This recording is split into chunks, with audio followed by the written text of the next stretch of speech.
Hello and welcome to today's video on the Fiend Warlock in Dungeons & Dragons 5th edition.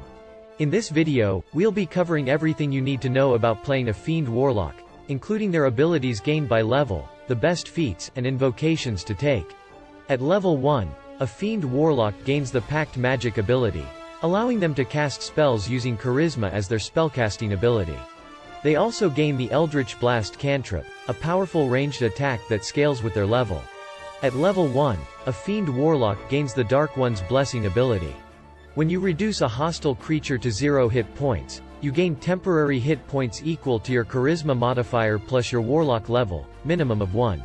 At level 2, they choose their Pact Boon, which grants them additional abilities.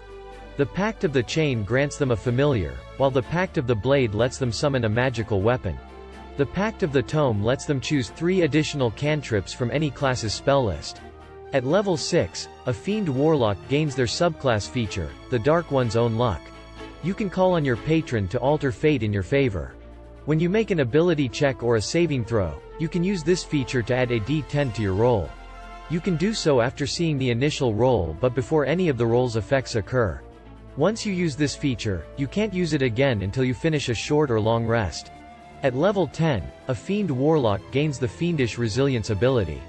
You can choose one damage type when you finish a short or long rest.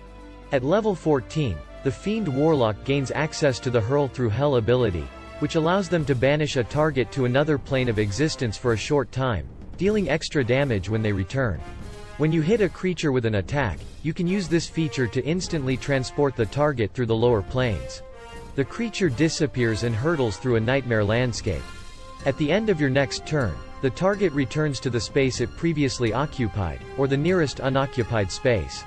If the target is not a fiend, it takes 10d10 psychic damage as it reels from its horrific experience.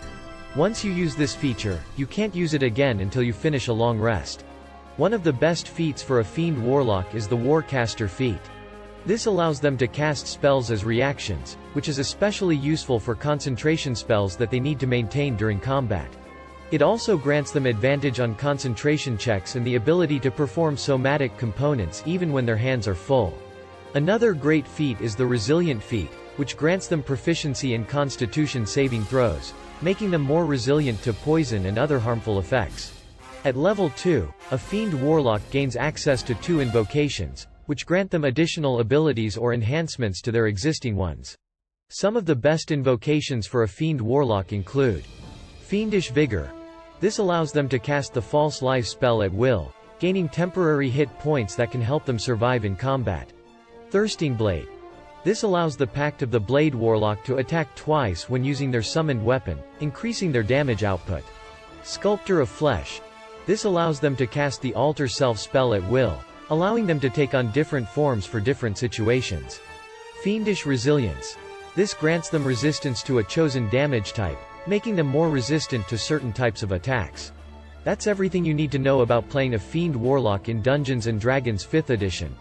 By utilizing their unique abilities and choosing the right feats and invocations, they can be a formidable force in combat.